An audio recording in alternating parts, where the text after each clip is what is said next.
mbégte ak contentement boo xamante ni am na tàmbalikaay mais amul yemukaay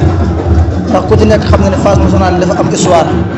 président wax na ko léegi bii mooy 37e édition phase nationale dafa am histoire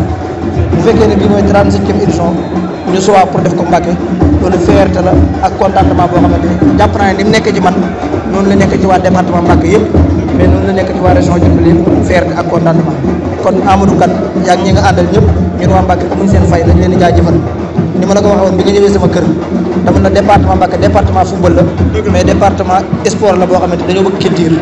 boo ko fi indee doo ko rëcc te jàpp naa ne léegi gis ci mobilisation di nekk ci biti moo ko ëpp fuuf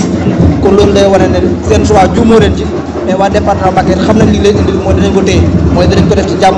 yeggale ko ci jàmm te dara du ci manqué incha allah. sport buñ ko waxee dina am ku gagné am ku perte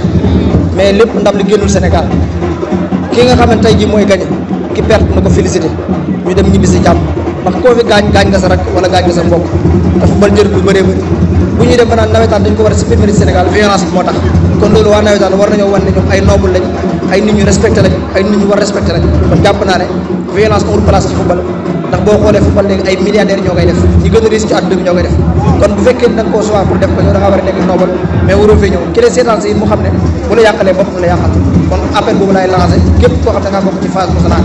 am na ci ñoo xam ne dañ leen éviter am ñoo xam ne dañ leen a dañoo football ba qualifié kon yoon la ñu football ko ci jàmm jeexal ko ci jàmm appel boobu la ñuy lancé. phase nationale yi nag occasion la pour xale yi feetu jeunesse bi la pour xale yi jël jàng ci valeurs yi valeurs citoyennes waaye it fête la pour que xale yi gën a xamante gën a jàppante gën a jàpp ne li tabax Sénégal ci valeurs yi la te jeunesse bi moo ko mën a porter moo ko mën a incarner may wax ne it phase nationale bi occasion la it activité sportive yi ñu jëm ko lëkkaleeg activité culturelle nous sommes un département de jeunesse de sport et de la culture donc activité culturelle yi dafa war a bokk ci li jëmmal phase yi li animé phase yi jaari ci également xale yi jeunesse yi mën ci jàng mën ci xam seen bopp mën ci jàng seen valeur ak seen aada ak seen cosaan kon bu ñu lëkkalee ñaari activités yi ñaari conscience ñaari façon day fekk ñu xam ne jeunes yi